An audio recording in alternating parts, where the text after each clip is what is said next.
বিক্রম বলছি, মুক্তাগাছা ময়মনসিংহ থেকে। প্লিজ আগে স্কিপ করেন না, আগে পুরো কথাটা শোনেন।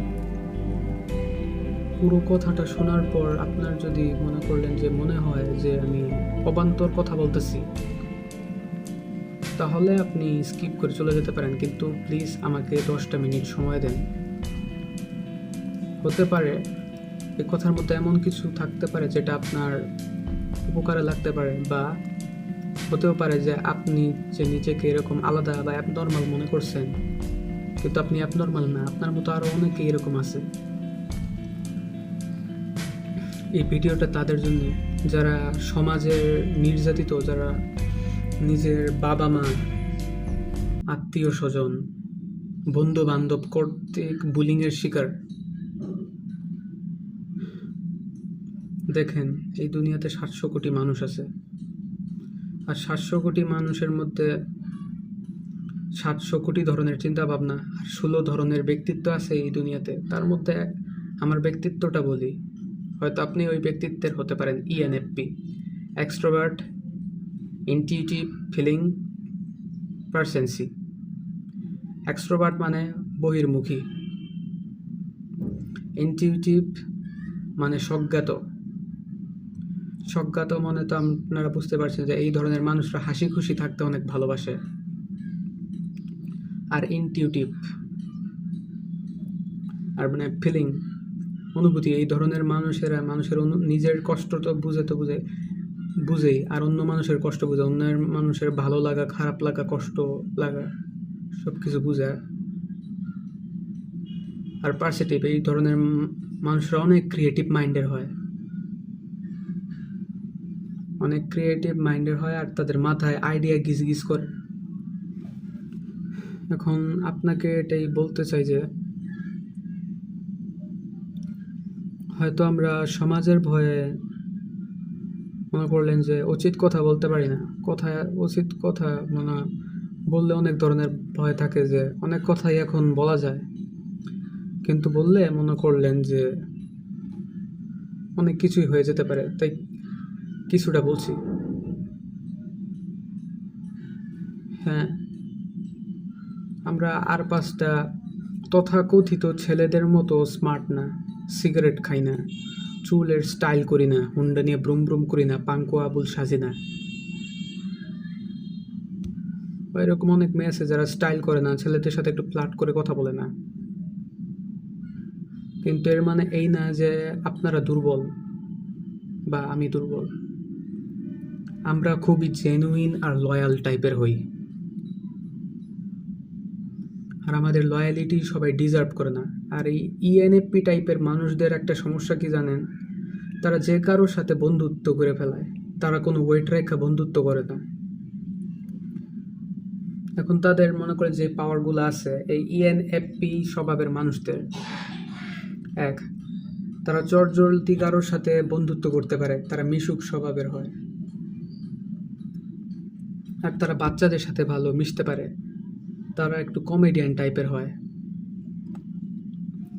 আর তারা এমন এমন আইডিয়া বের করে বা এমন কাজ করতে পারে যা আর মানুষরা ভাবেও না, করেও না। তাদের দুর্বলতাগুলো হলো যেমন আমার মতো যেগুলো মানুষ, আমরা সমালোচনা নিতে পারি না, বা কেউ অপমান করলে বা এরকম অবজ্ঞা করলে এটা আমরা নিতে পারি না। হ্যাঁ, যে এই বয়সটা মনে করলেন যে এই বয়সটা অনেক সেন্সিটিভ। হ্যাঁ, এই বয়সের মানুষেরা, আমাদের মতো মানুষেরা হয়তো মনে করলেন যে পরিবারের অ্যাটেনশন চায়, ভালোবাসা চায়, কিন্তু এটা আমরা পাচ্ছি না। হ্যাঁ, এই ধরনের মানুষরা মনে করলেন যে নিজে নিজে হিল হতে পারে না, তাদের হিল হওয়ার জন্য মানুষের দরকার হয়। যদি আপনার এরকম প্রবলেম থাকে, নো প্রবলেম, হয়তো আপনার বাবা মা, জানি না, সবার বাবা মা তো আর এতটা ফ্রেন্ডলি না যে এক ছেলের কষ্ট বা মেয়ের কষ্ট বুঝবে, কারণ আমরা তো তথাকথিত ইঁদুর দৌড়ের মতো দৌড়াচ্ছি। আমাদেরকে না ছোটদের মতো ট্রিট করা হয়, না আমাদেরকে বড়দের মতো করে ট্রিট করা হয়। যদি ছোটদের মতো ব্যবহার করি, কয় তুই তো বড় হয়ে গেছিস, তুই এখন এটা করতেছিস কেন, আর কতদিন বাবার ঘাড়ে ঠ্যাং ঠ্যাং তুলে খাবি ভাই, পড়াশোনা তো ছেড়ে দিছস। আবার বড় হইলে বলে বলে বেশি বড় হয়ে গেছস, বেশি লায়ক হয়ে গেছস, তাই না? মানে আমাদের কোনো প্রাইভেসি নাই।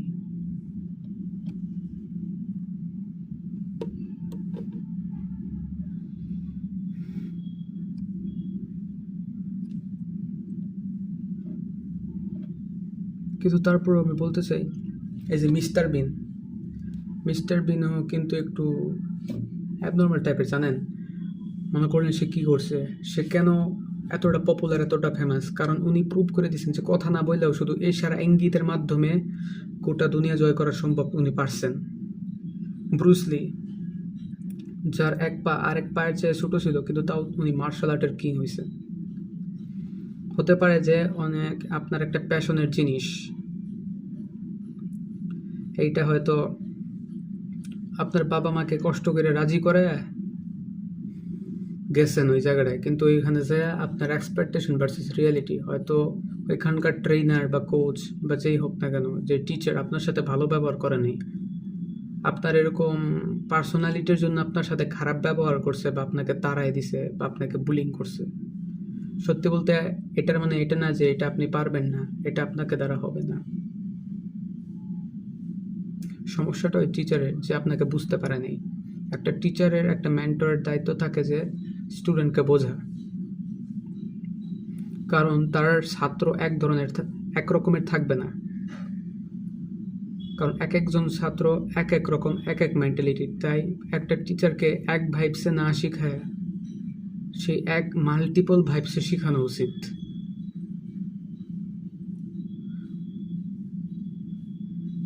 না জানি আমার কত ভাইরা এই পড়ালেখার চাপ বা এরকম স্বভাব, যারা একটু মনে করলেন যে আলাদা, মনে করলেন যে হয়তো বই খাতা অগোছালো করে রাখে, হ্যান্ড রাইটিংটা খারাপ, বা আই কন্ট্যাক্ট করে কথা বলতে পারে না, এরকম অনেকেই আছে। বা কথা বলতে যায় নার্ভাস হয়ে যায়। এরকম অনেক ভাই বোনই হয়তো মনে করলেন যে পরিবার বা সমাজের চাপে নিজের কথাগুলো বুকে চাপে রেখে গুমরে গুমরে মারা গেছে। আল্লাহ জানে যে কতগুলা স্টুডেন্ট, কতগুলা এরকম আমার মতো টিনেজাররা এই তথাকথিত মানুষ, এই তথাকথিত সমাজ আর এই তথাকথিত নিয়মের কারণে নিজের জীবনটা দিয়ে দিছে, নিজের মূল্যবান জীবনটা নষ্ট করছে, যখন তাদের এই জীবনটা শুরু।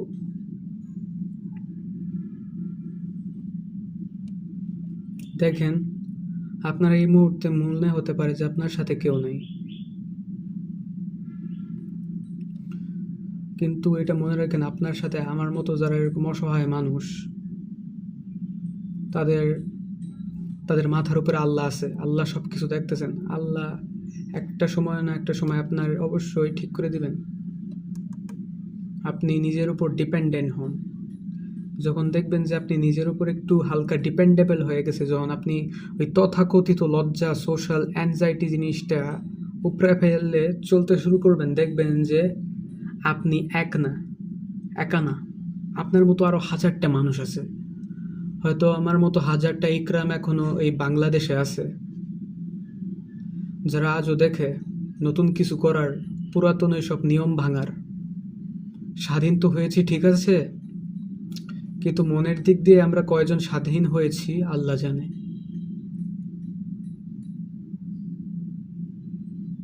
এটার সলিউশন একটাই, যে আমরা যেটা পারবো আমরা সেটা দিয়ে শুরু করব। এই যে জ্যাকি চ্যান, আপনি কমেডি করেন, আপনি ফানি টাইপের, আপনাকে জোকার, কে বলছে জোকার? আপনি জোকার না। জ্যাকি চ্যানও তো কমেডি করে, কই? তাকে তো কেউ জোকার বলে না। আসলে মনে করলেন যে যেই দেশে যেই ভাত নাই সেখানে আর কি করার। আর যেহেতু যদি মনে হয় যে আপনাকে হিলিং করার মতো কেউ নাই, ঠিক আছে, আপনার কষ্টের কথাগুলো, দুঃখের কথাগুলো আপনি প্লিজ নেটে, সোশ্যাল মিডিয়ায় এসে বলেন। হাজারটা হাহা রিয়্যাক্ট, হো রিয়্যাক্ট, নেগেটিভ রিয়্যাক্টের পরেই কিন্তু একটা পজিটিভ রিয়্যাক্ট আসে। সেটা আপনার জন্য অনেক হয়। প্লিজ ভাইয়া, আপু, আপনি কান্না করেন না। হয়তো আমি আপনার চোখের পানি মুছে দিতে পারছি না, কিন্তু আমি আপনাদেরকে দোয়া করি আমরা আমি আপনি যেই কষ্টের মধ্যে আছি তা থেকে একদিন আমরা অবশ্যই পার পাব। আমাদের ভেতরের যে শিশুসুলভ আচরণ, আমাদের ভেতরের যে বিদ্রোহী আত্মা, সেটা একদিন এক হয়ে যাবে। আর এই বিদ্রোহী আত্মাগুলো এক হয়ে একটা সুপার ন্যাচারাল পাওয়ারে পরিণত হবে।